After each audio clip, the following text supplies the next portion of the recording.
चलिए बच्चों, आप सभी का बहुत बहुत स्वागत अभिनंदन है आज की इस ऑनलाइन क्लास में। और आज हम लोग चित्रों पर आधारित क्षेत्रफल एवं परिमाप के प्रश्नों को हल करना सीखेंगे।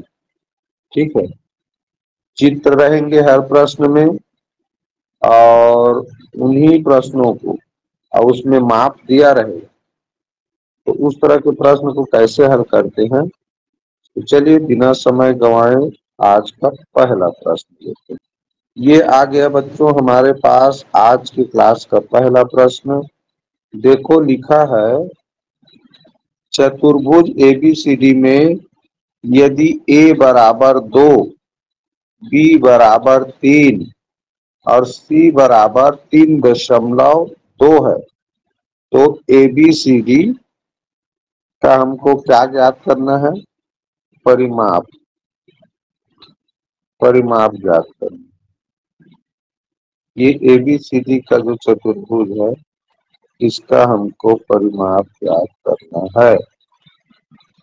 तो कैसे बनाते हैं, चलो ध्यान से देखते हैं।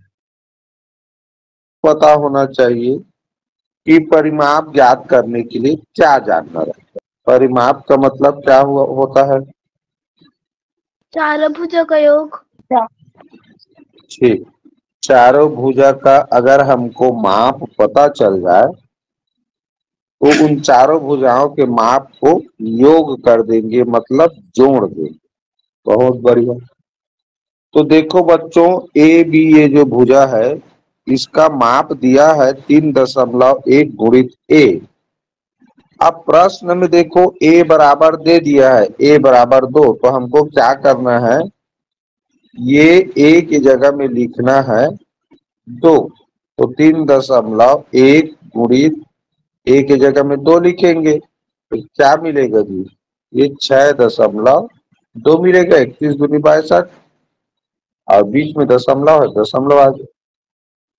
आप बी से सी भुजा को देखिए, क्या लिखा है? 1.7 गुणित बी, ऐसा लिखा है। तो 1.7, तो बी का मान देखो प्रश्न में 3 लिखा है, तो वहां पर हम 3 लिखेंगे। तो इस दिया 17 या 51, तो ये बीच में दशमलव आएगा, तो 5.1 मिला। अब ये सी डी भुजा को देखिए, तो सी डी भुजा में लिखा है 5.1 गुणित ए, लिखा है। अब 5.1 और गुणा करना है ए से, तो ए का मान प्रश्न में दिया हुआ है 2। तो इस तरह इसका कितना हो गया? 2 × 2 2 × 5 = 10, एक अंक के बाद दशमलव, 10.2 आया। अब ए डी भुजा बचा। ए डी भुजा में लिखा है 2.7 धन सी। अब सी का मान देखो प्रश्न में दिया है बच्चों 3.2। अब यहाँ धन चिन्ह है 3.2, 9 सीधम दशमलव 3 और 2 5। अब देखो इस तरह हमको चारों भुजा का मान पता चल गया जी। अब चारों भुजा का मान पता चल गया तो जोड़ना बस है। तो 2 1 3, 3 2 5, 5 9 14 की 4 हासिल 1। अच्छा है, 5 11, 11 5 16, 16 1 17 हासिल 1। और ये 10 में से 1 और ये 1 मिलके हो गया 2। इस तरह आया 27.4, जो कि ऑप्शन नंबर सी में दिया हुआ है। देखो, अब किसी बच्चे को ये जो अभी ए बी सी का मान रख के जो जोड़े हैं, गुणा किए हैं दशमलव वाली संख्या का, ये समझ में ना आया हो तो बताओ। आ गया सबको समझ में? Yes sir. ये आ गया बच्चों हमारा अगला प्रश्न। प्रश्न में देखो लिखा है, दी गई आकृति में दिए गए आयत ABCD की लंबाई AB कितनी है?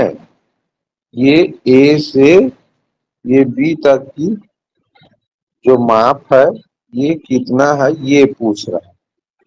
हमको क्या पता है, कौन सी भुजा का मान पता है, कोई बताएगा? विकर्ण विकर्ण भुजा का बहुत मान दिया गया है। बहुत बढ़िया, बहुत बढ़िया। ये जो मान पता है AC, इसे कहा जाता है विकर्ण। तो विकर्ण वाला तो कुछ सूत्र लिखवाए होंगे जी। क्या लिखवाए थे जी? विकर्ण बराबर क्या होता है? हाँ? विकर्ण बराबर, हमको यहाँ देखो, ऐसे करके देखें अगर, तो ये एक समकोण त्रिभुज बनता है। अब समकोण त्रिभुज में अगर हमको, या ऐसे भी कर सकते हो, ये वाला समकोण त्रिभुज को ले लो। भाई हमको AB का मान जानना है, AB का, तो ये वाला समकोण त्रिभुज ले लेते हैं ऐसे, यहां से यहां तक। ठीक, इसको मिटा देता हूं मैं। अब इस समकोण त्रिभुज में विकर्ण का मान पता है, और यहाँ देखें तो यहाँ चौड़ाई 6 सेंटीमीटर होगा। तो हमको ये लंब का मान पता है, मान लो आधार का मान जानना है। ठीक है, या दोनों में से किसी से भी उत्तर आ जाए, तो क्या करेंगे, लंब से ही निकाल लेते हैं। तो लंब का मान जानना है, लंब का मान जानना है, यानी कह सकते हैं लंबाई का मान जानना है, तो हो ये तो चौड़ाई है। तो क्या सूत्र है, कोई बताएगा? अब ऐसे भूलोगे थोड़ी चलेगा जी। पाइथागोरस प्रमेय का सूत्र तो दिखाए हैं। विकर्ण कहें या कर्ण कहें, दोनों का अर्थ वही है, बस अलग अलग आकृति में नाम अलग है। समकोण त्रिभुज में जिसे कर्ण कहते हैं, आयत में उसे विकर्ण कहते हैं। लंब का मान जानना है तो तुम लोगों को बताया था मैं कि विकर्ण के वर्ग में से हमेशा एक जो भुजा बचा, क्या? चौड़ाई, उसी के वर्ग को घटाना है। तो विकर्ण कितना है? 10, तो 10 का वर्ग होगा। और चौड़ाई कितना है? 6, तो 6 का वर्ग होगा। अब 10 का 100, 6 का वर्ग यानी 6 छक्का 36। तो इस तरह 100 में से 36 घटाने पर मिलता है 64, और 64 का वर्गमूल होता है, चलो बताओ भाई, तुम लोगों को वर्ग संख्या पता होगा, ये किसका वर्ग है? 8 का 8, 8 का बिल्कुल सही जवाब। तो ये 8 सेंटीमीटर मिल गया हमको लंबाई, यानी AB का मान। तो इसका सही उत्तर हुआ 8 सेंटीमीटर, जो कि ऑप्शन A में दिया है। तो इसमें क्या जानना था, ये लंबाई ज्ञात करें या चौड़ाई ज्ञात करें? सीधी सी बात, विकर्ण का वर्ग करके एक भुजा जो मान ज्ञात नहीं है, चौड़ाई लंबाई ज्ञात नहीं था, चौड़ाई तो पता था, तो विकर्ण के वर्ग में से चौड़ाई के वर्ग को घटा दो, ठीक है, वर्ग करके, और उसका वर्गमूल निकाल। वही तो किए हैं, देख लो। 10 का वर्ग किए तो 100 आया, 6 का वर्ग किए तो 36 आया, घटाया तो 64। अब फिर इस 64 का वर्गमूल निकाल लिया, यही बच्चों आंसर है। कभी भी विकर्ण का, विकर्ण कहाँ रहता है? आयत में। तो विकर्ण का सूत्र होता है, बताया था, लंबाई का वर्ग धन चौड़ाई का वर्ग। अगर इसमें से ये लंबाई और चौड़ाई में से किसी का मान जानना रहता है, तो लंबाई का मान जानना है, तो फिर ये विकर्ण में से घटाते हैं। विकर्ण का वर्ग ये है जिसका अभी उपयोग किए हम लोग। अगर चौड़ाई का मान जानना है, नहीं दिया रहता प्रश्न में, तो वही चाहे विकर्ण में से, विकर्ण चूंकि बड़ा भुजा है, इसीलिए विकर्ण में से ही घटाते हैं। ये लंबाई का वर्ग कर दो। ये है, अगर कोई आयत दिया हो इस तरह और उसका विकर्ण दिया है, तो विकर्ण का भी मान ज्ञात करना है, तो विकर्ण का मान ज्ञात करना है तो इस सूत्र का प्रयोग करेंगे। विकर्ण का मान ज्ञात करना रहेगा तो लंबाई चौड़ाई दिया रहेगा। अगर विकर्ण दिया है और चौड़ाई दिया है तो लंबाई ज्ञात कर सकते हो इससे। अगर चौड़ाई नहीं दिया है, विकर्ण दिया है, लंबाई दिया है, तो इससे ज्ञात करो। सिंपल सा सूत्र है। ये जरूरी सूत्र को आप लोगों को याद रखना है। अब मान लो समकोण त्रिभुज है ऐसे, अब समकोण त्रिभुज का भी वही बताया था सेम, कि कर्ण का अगर मान जानना है, ये वाला कर्ण भुजा है, सबको पता होना चाहिए, ये लंब भुजा है। तो कर्ण का मान जानते हैं तो क्या करते हैं, लंब का वर्ग धन आधार का वर्ग करते हैं। सेम उसी के जैसा है, उसमें लंबाई चौड़ाई रहता है। अगर लंब का मान जानना है तो ये कर्ण का वर्ग करके उसमें से घटा देते हैं आधार के वर्ग को। अगर आधार का मान जानना है तो वर्गमूल करके फिर वही कर्ण के वर्ग में से लंब के वर्ग को घटाते हैं। तो ये जरूरी जो सूत्र है जिसे पाइथागोरस प्रमेय का सूत्र कहा जाता है, पाइथागोरस प्रमेय, ये सूत्र हमेशा याद रखो ना भाई, लोग भूल जाते हैं। ये आ गया हमारा चित्र पर आधारित अगला प्रश्न। एक व्यक्ति को अपने खेत के चहुं ओर तार की बाउंड्री लगानी है, जिसकी विमाएं नीचे आकृति में दी गई है। तो देखो, ये जो खड़ी भुजा है जिसे चौड़ाई कहते हैं 10 मीटर है, और आड़ी भुजा जिसे लंबाई कहते हैं वो 25 मीटर है। उसके पास 50 मीटर तार है। उसे और कितनी तार इसके, कमेंट करो। लिखा है अपने खेत के चहुं ओर बाउंड्री लगानी।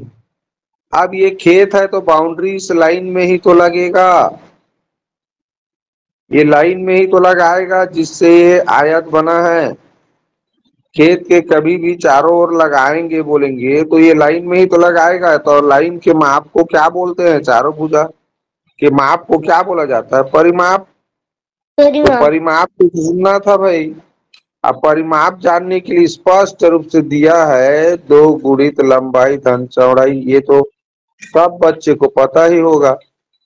तो लंबाई चौड़ाई तो हमको पता है रे भाई, 25 और 10 मीटर। तो 25 10 होता है कितना, 35। इसको जोड़ने में टाइम लग रहा है। अब 35 दूनी हो गया 70, तो 70 मीटर हो गया परिमाप। यानी अगर इसके चारों ओर वो तार लगाएगा तो 70 मीटर तार की जरूरत पड़ेगी।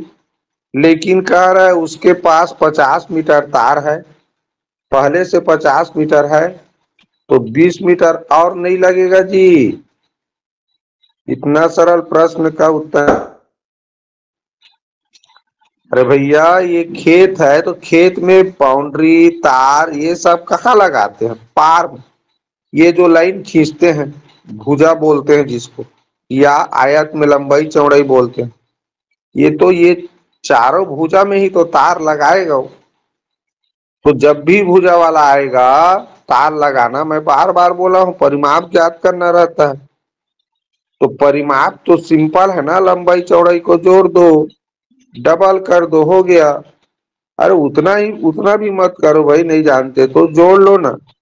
क्या है परिमाप का नियम, क्या कहता है कि आयत का नियम कहता है कि आमने सामने एक भुजा बराबर, ये 25 है तो ये भी 25 से होगा, ये 10 है तो ये भी 10 से होगा।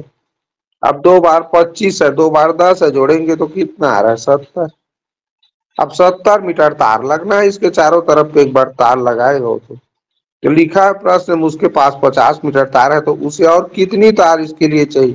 तो 50 मीटर पहले से है और 70 मीटर लगना है तो 20 मीटर तो चाहिए। तो यही आंसर है। निम्न आकृति एक जैसे वर्गों से मिलकर बनी है जिसका परिमाप 64 सेंटीमीटर है। अब परिमाप माने तो तुम लोगों को बताया जा चुका है, बाहरी भुजा का माप। तो चलो गिनते हैं इसमें कितने एक बराबर भुजा है। तो यहां से गिनता हूं मैं, एक, फिर यहां से हो गया दो, तीन, चार, पांच, छ, ये सात, आठ, नौ, 10, 11, 12, 13, 14, 15, 16, कुल 16 एक बराबर भुजा है। अब परिमाप लिखा है 64। परिमाप कितना लिखा है प्रश्न में? 64। तो 64 ये 16 भुजा में बटेगा। तो 16 भुजा में बांटेंगे यानी भाग करेंगे तो मिलेगा 16 चौक 64। इसका मतलब हर एक भुजा बच्चों 4-4 सेंटीमीटर का है। कितने सेंटीमीटर का है? 4-4 सेंटीमीटर का। अब क्लियर हो गया। अब प्रश्न को पढ़ो। यदि 3 छायांकित वर्ग हटा दिए जाएं तो आकृति का परिमाप तथा क्षेत्रफल क्रमशः कौन सा होगा, ये जानना है। अब ये देखो छायांकित वाला 3 जो वर्ग है उसको हटाना है कह रहा है। जानो भाई, हर भुजा 4 सेंटीमीटर का है, निकाल लिए हम लोग। तो एक वर्ग का क्षेत्रफल कितना होगा ये बताओ। पहले वो कर लेते हैं, क्षेत्रफल पहले निकाल लेते हैं। एक भुजा 4 सेंटीमीटर आया तो एक ठो वर्ग का क्षेत्रफल कितना होगा? 16 बहुत बढ़िया से 4 चौक 16 वर्ग सेंटीमीटर होगा। 4 चौक 16 वर्ग सेंटीमीटर। कितना ठो वर्ग है अगर छायांकित भाग हटा दें तो बताओ, गिनो। 1, 2, 3, 4, 5, 6, 7, 8। तो देखो बच्चों, एक वर्ग का क्षेत्रफल है 16। एक वर्ग का क्षेत्रफल है 16, तो हमको 8 वर्ग का जानना है। भाई सबका क्षेत्रफल भी तो पूछा है। तो कितना हो जाएगा? 8 छक्का 48, हासिल 4, 8 एकम 8, 8 4 12, 128 वर्ग सेंटीमीटर होगा इस। ये ऑप्शन बी में दिया है, ऑप्शन डी में दिया है क्षेत्रफल 128। अब परिमाप तुमको जानना है। तो देखो बच्चों, मान लो मैं इसको हटा देता हूं, यहां से मिटा दिया, ये मान लो मिटा दिया, तो इसका परिमाप कितना होगा देखना। अब इसका परिमाप मापेंगे तो देखो, एक भुजा यहां से होगा, देखो एक भुजा यहां से, फिर 2 हो गया, 3 हो गया, 4, 5, 6, 7, 8, 9, 10, 11, 12, 13, 14, 15, 16। देखो 16 भुजा अभी भी बचा है। तो 16 भुजा अभी भी बचा है और जान रहे हो कि एक भुजा कितना है? 4। तो 16 चौक 64 सेंटीमीटर परिमाप होगा। तो जो कि ऑप्शन नंबर बी में देखो दिया है, यही इसका आंसर। परिमाप जब निकाल रहे हैं तो हटाने पर यानी कितना भुजा हटा उसको देखो, उतना भुजा बढ़ रहा है। 2 भुजा, 3 भुजा हटा, तो 3 भुजा बढ़ा भी तो ना। यहाँ देखो ये खुल गया तो इस भुजा को गिने, और ये 2 और ये 3, 3 भुजा हटा तो 3 भुजा बढ़ भी गया। यहाँ पर यहाँ देखो 2 भुजा हटा, 1 2, 2 भुजा गायब हो जाएगा इस छायांकित भाग को हटा देंगे तो। लेकिन 2 भुजा बढ़ भी गया, ये वाला भुजा अलग रंग में कर देता हूँ, ये भुजा और ये भुजा बढ़ा। उसी तरह इसमें ये भुजा 2 और ये तीन, तीन भुजा यहाँ बढ़ा, तीन भुजा हटाने से। तो जितना भुजा हटा रहे हैं उतना भुजा बढ़ गया, तो परिमाप क्या होगा, नहीं बदलेगा, यानी 64 सेंटीमीटर का 64 सेंटीमीटर ही रहेगा। ठीक है, क्षेत्रफल बदलेगा। तो इस तरह क्षेत्रफल निकाल लिया हमने, एक भुजा का मान जान गए तो एक वर्ग का क्षेत्रफल हो गया 4 चौक 16।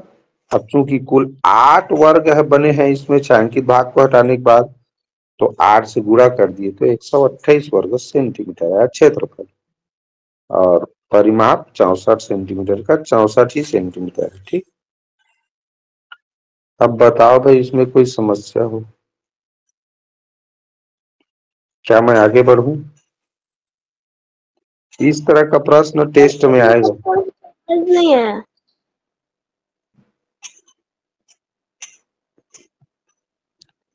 हाँ बोलो जी। सर, पहला लाइन का थोड़ा समझ नहीं आया। नहीं, क्या क्षेत्रफल, हाँ क्या चीज समझ, क्षेत्रफल, क्षेत्रफल कैसे निकाले देखो, इसमें सर, कुल कितना, ये पहले से परिमाप दिया है, परिमाप को क्या किए हैं, 16 ठो भुजा से मिल के बना है, ये 16 बराबर भुजा से, ये बाहर का जो सीमा है तो उसको गिने हैं कितने भुजा से मिलकर ये बाहरी सीमा बना है, तो 16 ठो भुजा मिलके, तो 16 से भाग किए जो परिमाप दिया उसको, तो उत्तर आया 4। तो 4 ये क्या है, हर भुजा का माप है। एक भुजा का माप जानने के लिए परिमाप दिया है उसको, हमने कुल कितने भुजाओं से घिरा है ये आकृति, उसे गिन कर भाग किया तो उत्तर 4 आया। इससे पता चल गया कि ये जितने भी वर्ग दिए हैं इसमें, उसके एक भुजा का मान 4 है। अब चूंकि वर्ग का क्षेत्रफल होता है भुजा गुणित भुजा, वर्ग का क्षेत्रफल बराबर क्या होता है जी, भुजा गुणित भुजा। भुजा का मान 4 है तो सभी भुजा का मान 4h होगा ना, तो 4 चौक 16 वर्ग सेंटीमीटर आया एक भुजा का मान। चूंकि इसमें 8 वर्ग है, 8 वर्ग बना है देखो, एक लाइन से 5 और ये 6 हो गया, और ये 2 तो 7 8, तो 8 वर्ग का क्षेत्रफल निकालने के लिए 16 से गुणा करेंगे, एक तो वर्ग का क्षेत्रफल 16 है तो 8 का 8 से गुणा करना पड़ेगा ना, एक से अधिक के जानते हैं। तो इस तरह 128 वर्ग सेंटीमीटर क्षेत्रफल आया। अब परिमाप तो बताया हूं, परिमाप को यहाँ पर 3 भुजा हटा तो 3 भुजा बढ़ भी गया, यहाँ से 2 भुजा हटा तो 2 भुजा बढ़ गया, तो परिमाप में बदलाव नहीं हुआ। पहले जितना भुजा था बाहर में बाउंड्री में उतना ही भुजा अभी भी है, तो 64 सेंटीमीटर रहेगा। अब पूछो तो कौन सा लाइन समझ में नहीं आया बोल रहे थे, सर, पूछो जी। 16 गुणित 8 हुआ है वो वाला। तो ये 16 गुणित 8 क्यों किए ये समझ में नहीं आ रहा है। हाँ देखो, ये 16 वर्ग सेंटीमीटर किसका माप है, मुझे ये तो बताओ, किसका पूरे है? भुजा का नहीं है, वो एक ठो वर्ग का है, ये एक ठो वर्ग छोटा छोटा वर्ग बना है, इसका क्षेत्रफल है, पूरा का नहीं है। ये इसमें कुल छायांकित भाग को हटा दो तो 8 ठो वर्ग है, और एक ऐसी भुजा का मान है 4, यहां लिखा हूं देखो यहां, तो एक वर्ग का क्षेत्रफल है वो एक, देखो ऐसे करके बना है छोटा छोटा वर्ग, तो उसका मान है 4 सेंटीमीटर, एक भुजा, चारों भुजा का मान 4 4 सेंटीमीटर है। और किसी वर्ग का क्षेत्रफल निकालने के लिए क्या करते हैं, भुजा गुणित भुजा यानी 4 गुणित 4, तो ये 16 आया ना, 16 वर्ग सेंटीमीटर, एक ठो वर्ग का क्षेत्रफल है वो, एक वर्ग का क्षेत्रफल। अब प्रश्न में लिखा है सभी का क्या जानना है, परिमाप तथा क्षेत्रफल जानना है। तो कुल 8 वर्ग है तो एक वर्ग का क्षेत्रफल 8 16 है, तो सब में सबका 16 16 होगा ना जी। तो 16 16 को 8 बार जोड़ने के बजाय 8 से गुणा करते हैं, एक ही नियम बताए हैं ना, एक का पता हो अधिक का जानना हो तो गुणा करते हैं।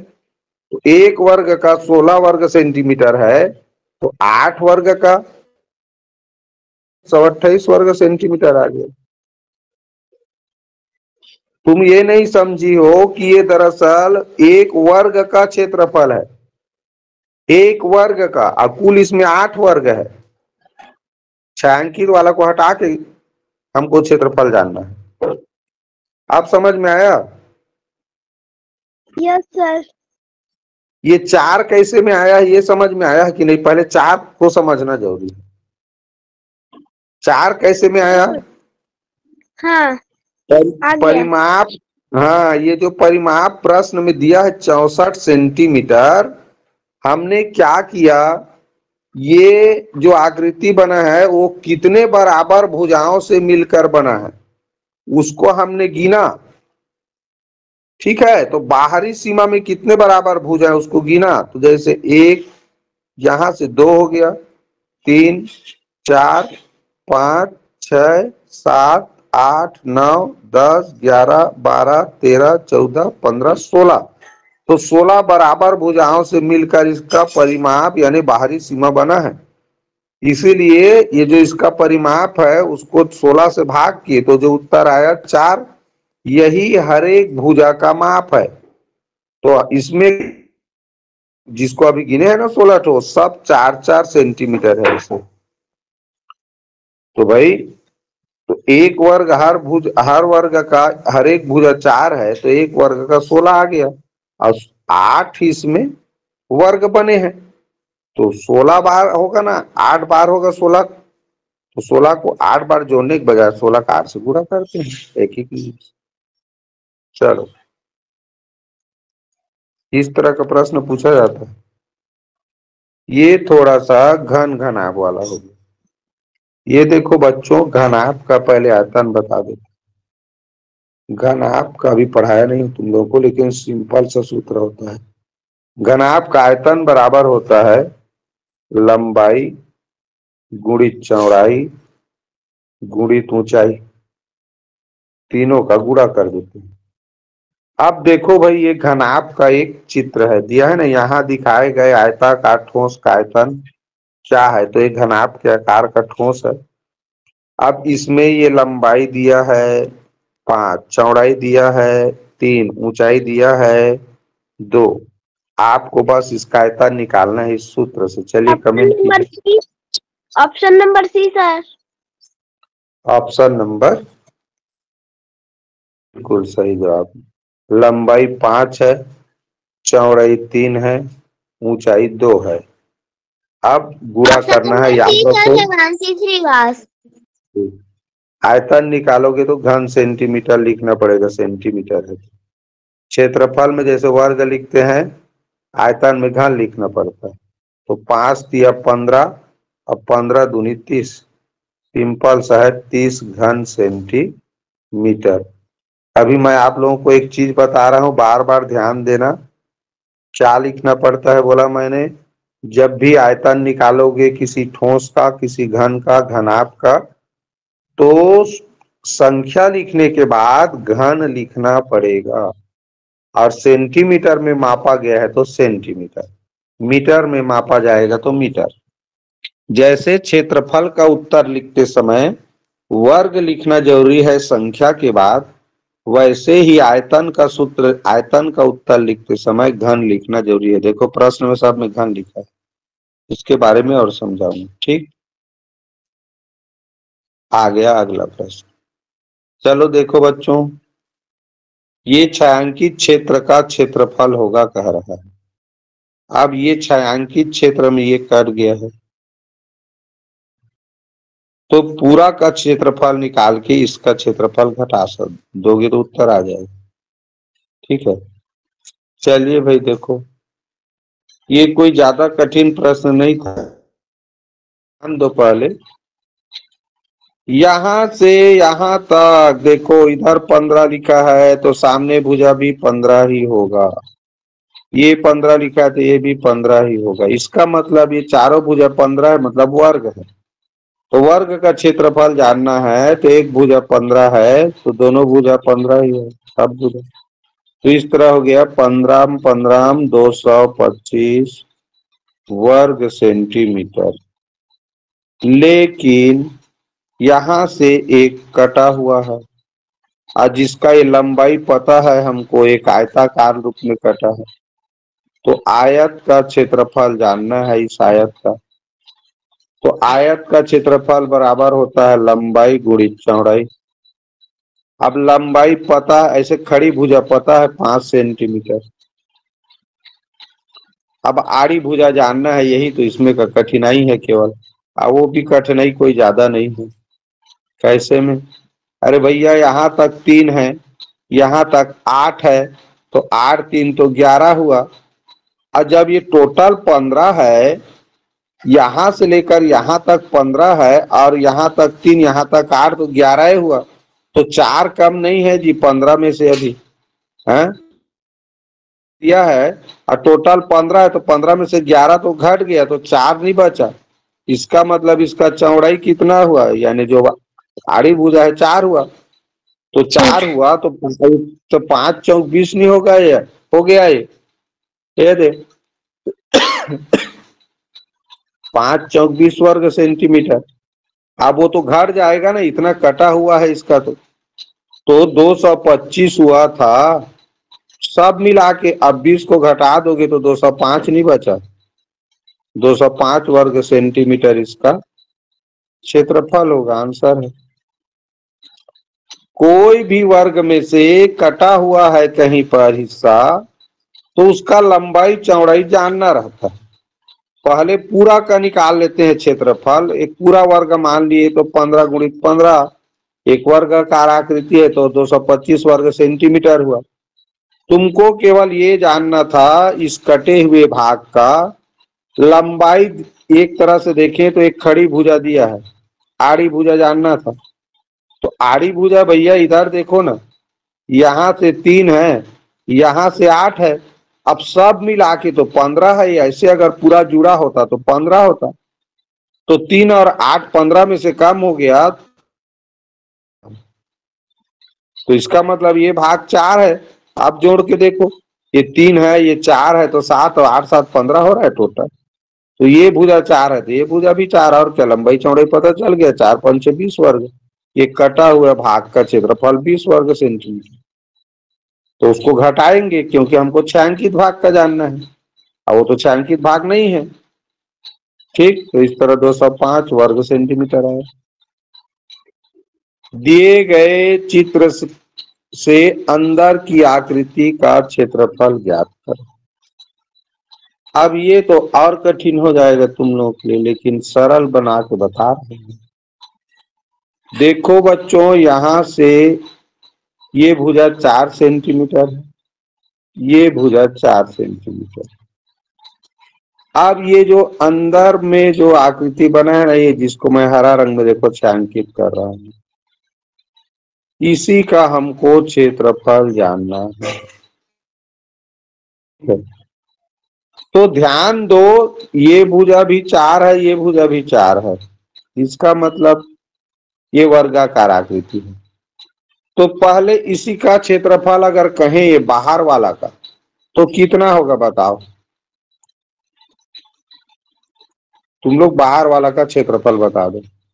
16 वर्ग 16 वर्ग सेंटीमीटर। 16 वर्ग सेंटीमीटर इसका हो जाएगा क्षेत्रफल, बाहर जो वर्ग बना। अब ध्यान दो, यहां से यहां तक 4 है, तो यहां तक 2 ही तो होगा जी। यहां से यहां तक 2 ही होगा। और यहां तक पूरा 4 है, तो यहां से यहां तक भी 2 ही सेंटीमीटर होगा। अब ध्यान दो, वर्ग में यहां पर 90 अंश का कोण बनता है यहां। इसका मतलब ये एक समकोण त्रिभुज है। ये क्या है? एक समकोण त्रिभुज है।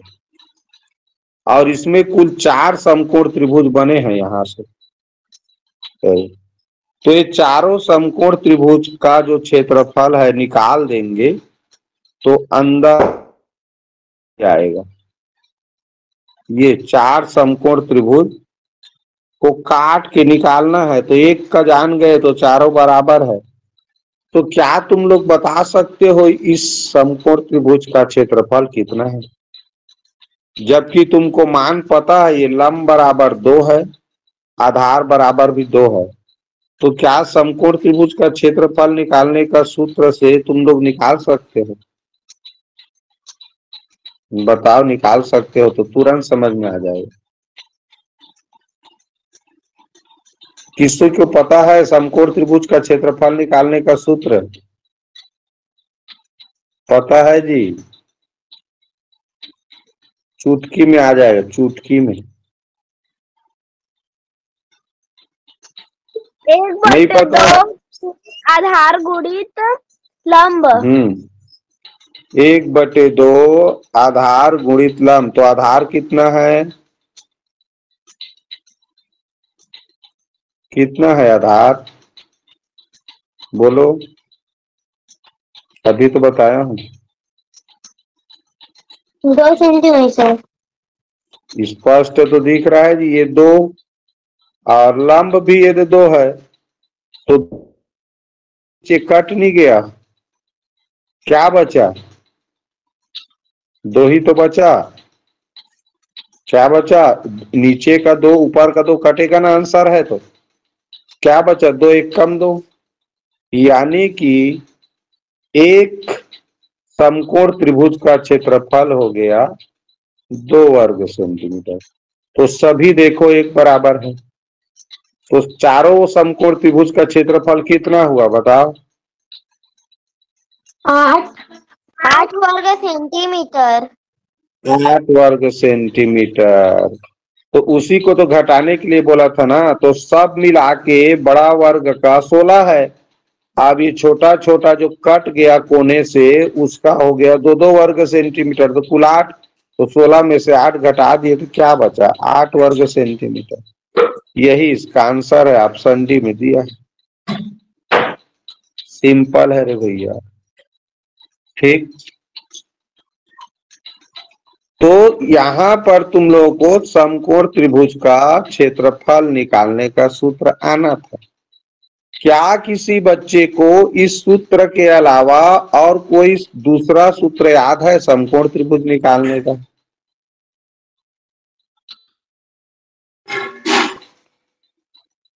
मैं कई तरीका बताया हूं तुम लोगों को। एक होता है लंब गुणित आधार बटे 2 कर दो, आधा। लंब और आधार के गुणनफल का आधा। एक होता है आयत के क्षेत्रफल, आयत के क्षेत्रफल का आधा कर दो, यानी बटे 2 कर दो। ये भी एक सूत्र है समकोण त्रिभुज का। ठीक है, और शुरू में 1/2 वाला भी बताए हो, वो भी है। 1/2 गुणित लंब धन लंब गुणित आधार। तो 3 प्रकार से ये सूत्र लिखा जाता है समकोण त्रिभुज के क्षेत्रफल का, इसको याद रखो। और ये बार बार बताया गया है तो भी एक ही बच्चा बता पाया बस। और ये जो तिरछा भुजा रहता है वही कर्ण कहलाता है, जो आड़ी एकदम सीधा, एक जहां पर समकोण बना है। समकोण पहचान गए तो समझ जाओ, जान जाओ कि समकोण हमेशा कहां, जहां पर लंब हो और आधार हो। ये लंब और आधार आपस में जुड़े रहते हैं, वहीं पर ही समकोण बनता है। तो समकोण बना है जिस जगह में, उससे पता चल गया कि ये लंब है। एक को लंब मान लो, एक को आधार मान लो। लंब आधार मानने में गलती करोगे तो कोई फर्क नहीं पड़ता, किसी को भी लंब या आधार मानो, बस वो समकोण बना रहेगा। तो जहां पर वो समकोण बना है, वो दोनों भुजा लंब या आधार किसी को भी मान सकते हो, उत्तर आएगा ही। इस चीज को याद रखो। चलो, सरल प्रश्न है। निम्नलिखित आरेख के क्षेत्रफल की गणना कीजिए। तो तुमको बनाना है क्या, इसको कई प्रकार से बना सकते हो, 2-3 प्रकार से। इसको आयत बना लेना है, जैसे यहां से बन गया एक ठो आयत, यहां से बन गया एक और आयत, तो कुल मिला के 3 ठो आयत बन गया है। चलो मैं आयत बना देता हूं और उसके बाद तीनों आयत का क्षेत्रफल निकालोगे और तुम लोग फिर इसका क्षेत्रफल को जोड़ना, 3 ठो आयत। चलो जोड़ते रहो, ये देखो 3 ठो आयत बन रहा है। आयत का क्षेत्रफल तो जान रहे हो भाई, क्या होता है आयत का क्षेत्रफल?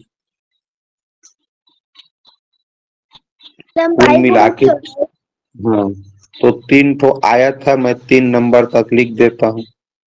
पहले का लंबाई गुणित चौड़ाई करो, कितना आया? दूसरे का लंबाई गुणित चौड़ाई करो, 28। कितना आया? और तीसरे का लंबाई गुणित चौड़ाई करो, कितना आया? और उसको फिर तीनों, हमें पूरा का क्षेत्रफल चाहिए, तो तीनों के क्षेत्रफल जो भी मिलेगा उसको जोड़ना। पहले मैं क्रमांक दे देता हूं, पहला, दूसरा, तीसरा। पहले आयत का लंबाई चौड़ाई बताओ तो कितना है? 49। लंबाई चौड़ाई पूछेंगे तो 49 कैसे होगा? 7।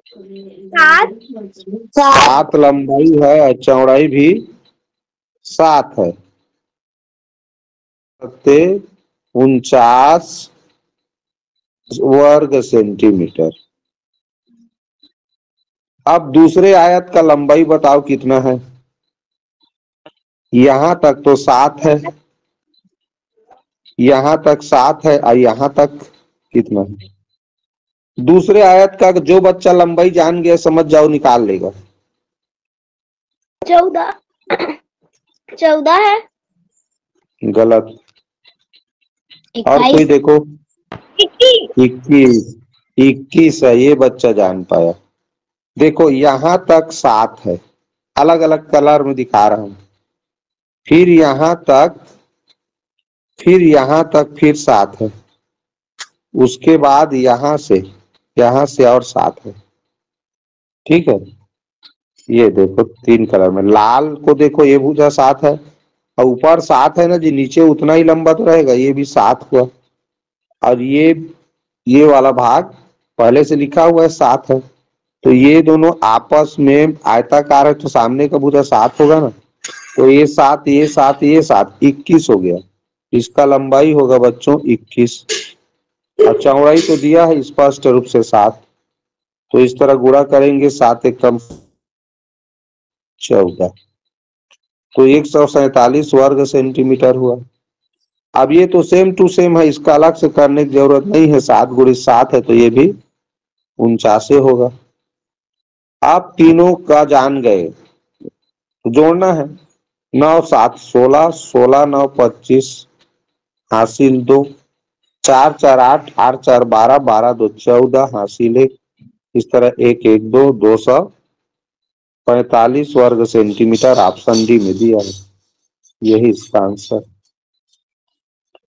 इस प्रश्न का कठिन वाला जगह क्या है कि दूसरे यानी बीच वाला जो आयत है उसका चौड़ाई तो स्पष्ट लिखा है, लेकिन लंबाई जोड़कर निकालना पड़ता है। यहां से यहां ये भुजा 7 दिया है, ये भुजा 7 दिया है, लेकिन आयत का नियम कहता है बच्चों, आमने सामने एक भुजा बराबर होता है, तो यहां से यहां तक का तो माप नहीं दिया है ना भाई, यहां से यहां तक हम जान रहे थे, यहां से यहां तक का 7 दिया है, जान रहे थे, लेकिन ये वाला भुजा हमको पता नहीं था, तो इसके सामने का भुजा 7 है तो ये भी 7 होगा। आयत में आमने सामने एक भुजा बराबर होता है, इस आधार इधर से फिर 7 और यहां से और 7, तो 7 दिया, 21 लंबाई हो गया और 7 चौड़ाई स्पष्ट लिखा है, तो 21 से 7 का गुणा किया तो 147 आया। अब ये तो 7 गुणित 7 है, मतलब 7 7 49 होगा, ऊपर नीचे वाले जोड़ दिए, उत्तर आ गया। किसी बच्चे को कोई समस्या हो तो बोले, समझने में। मेन कठिनाई केवल बीच वाले आयत का लंबाई जानना था, बाकी का तो लंबाई चौड़ाई पहले से लिखा है। तो क्षेत्रफल क्या है? लंबाई गुणित चौड़ाई, या कहें आड़ी भुजा गुणित खड़ी भुजा। हो गया क्लियर? Yes sir. चलो, ये बहुत ही दुनिया का सबसे सरल प्रश्न है, जो कौन बच्चा जल्दी उत्तर देगा देखते हैं। आकृति की परिधि है, इसमें एक और आप दो ऑप्शन और था, 24 मीटर, और एक ऑप्शन और आता है इसमें 7 मीटर। Option number B. ठीक, तो दुनिया का सबसे सरल प्रश्न था। नंबर 20 ऑप्शन नंबर 20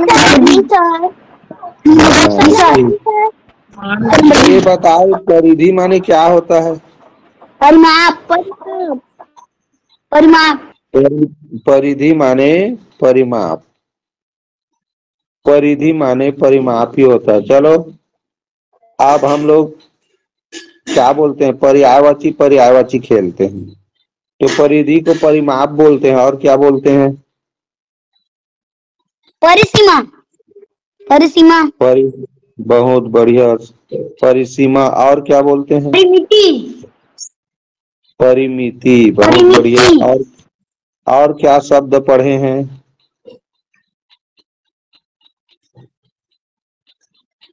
और थोड़ा सोचो, बहुत अच्छा बताए हो। परिधि, परिमाप, परिसीमा, परिमिति, बाहरी सीमा।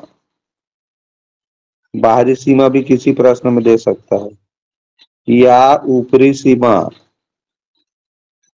ठीक है बच्चों, इन शब्दों का प्रयोग बहुत कम चांस रहता है। ये जो चार शब्द है ना, परिधि, परिमाप, परिसीमा, परिमिति, इनका प्रयोग सबसे ज्यादा प्रश्नों में होता है। तो बढ़िया जान गए। परिधि जब पूछा है मतलब कि चारों भुजा का माप पूछा था, और चारों भुजा का माप जानने के लिए केवल दो भुजा का माप जानना जरूरी है। तो 4 3 7, 7 दूनी 14। बहुत बढ़िया जवाब प्रश्न में। चलिए एक और सरल प्रश्न आ गया आप लोग सामने। आकृति की परिधि बताओ भाई, सब चीज माप लिखा हुआ है। कमेंट करो कौन फटाफट जोड़ पाता है। चलो देखो, ये एक वाला 1 2 3 4, 1 सेंटीमीटर वाला 4 ठो है, तो 4 सेंटीमीटर हो गया। दो वाला देखें तो 1 2 3 4 5 6 7 8, 8 तो 2 सेंटीमीटर है, तो 8 दूनी कितना हो जाता है? 16। तो 16 सेंटीमीटर 2 सेंटीमीटर का भुजा को मापे, 1 सेंटीमीटर वाला 4 ठो है, तो कुल मिला के 20 सेंटीमीटर। ऑप्शन डी बिल्कुल सही बोले। मेरे ख्याल से सब बच्चे को समझ में आ गया हो गए। आगे बढ़े। Yes sir. चलो फिर एक और क्वेश्चन आ गया, देखो दी गई आकृति का परिमाप ज्ञात कीजिए। चलिए फटाफट जोड़िए, बताइए। चलो देखते हैं। ये 8 को पहले मैं लिख लेता हूँ, उसके बाद देखो 15 15 दो बार लिखा है, 15 दूनी 30 हो गया। 4 4 दो बार लिखा है, तो 4 दूनी 8 हुआ। 4 4 दो बार लिखा है, तो 4 दूनी 8 हुआ। 12 12 दो बार लिखा है, तो 12 दूनी 24। ये 8 है, 8 लिखा। 15 15 दो बार लिखा है, 15 दूनी 30। 4 4 दो बार लिखा है, 8 हुआ। 12 12 दो बार लिखा है, 24 हुआ। 8 दूनी 16, 16 4 20, हासिल 2, 3 2 5 2 7, कितना है? 70 सेंटीमीटर तो लिखा है। तो कैसे 62 बोल रहे थे तुम लोग? ये 4 4 सेंटीमीटर तो देखे ही नहीं। इतना बड़ा बड़ा लिखा है, 4 4 सेंटीमीटर नहीं देखोगे तो हमारी गलती थोड़ी है। नान लिखा है। नान नान लिखा है। नान नान लिखा है से क्या मतलब है जी? तुमको तो भुजा को मापना है ना। यहाँ से गए 8 सेंटीमीटर नापे, यहाँ से गए 15 मापे, तो 8 15 कितना हो गया? 23। यहाँ से जाएंगे, सभी भुजा का माप होता है परिमाप। कौन सा किसी भुजा को छोड़ दोगे? ये 8 सेंटीमीटर भुजा, 15, फिर यहाँ से गए 4, तो 23 4 27 हुआ। और 27 और 12, अब यहाँ से आएंगे यहाँ तक 12 है, कितना हुआ? 27 2 29 39 हो गया। अब यहाँ से फिर 12 आएंगे, 39 तो 41 से 51 हो गया, 51 में फिर ये 4 जुड़ेगा, यहाँ से इधर गए तो 4 तो 55, अब 55 और 15 70, आ तो गया उत्तर। भाई परिमाप का मतलब क्या होता है? सभी भुजाओं का माप, जितने भुजाओं से ये आकृति बना हुआ है उन सभी भुजाओं के माप को जोड़ना है। अब यहाँ स्पष्ट दिख रहा है 4 सेंटीमीटर ये भुजा का माप, और तुम लोग नहीं जोड़ोगे तो हमारी गलती है। मैं सोच भी रहा था कि ये लोग ना ये छोटा भुजा को जरूर छोड़ेंगे करके और वही गलती हुआ तुम लोगों से। तो आगे से याद रखना भाई, ठीक है? ध्यान रखना, गलती से आदमी सीखते हैं। चलो इसका क्षेत्रफल बताओ फटाफट। लंबाई चौड़ाई तुमको पता है, क्षेत्रफल बताओ। दी गई आकृति का क्षेत्रफल ज्ञात कीजिए। कौन फास्ट बनाता है? बहुत ही ज्यादा सरल प्रश्न है। चल वेदांत बता, ये पहला आयत का क्षेत्रफल कैसे निकाला? सर 15 गुणी 15 का गुणा किया सर। 15 का गुणा 20 से किया, कितना आया? 300।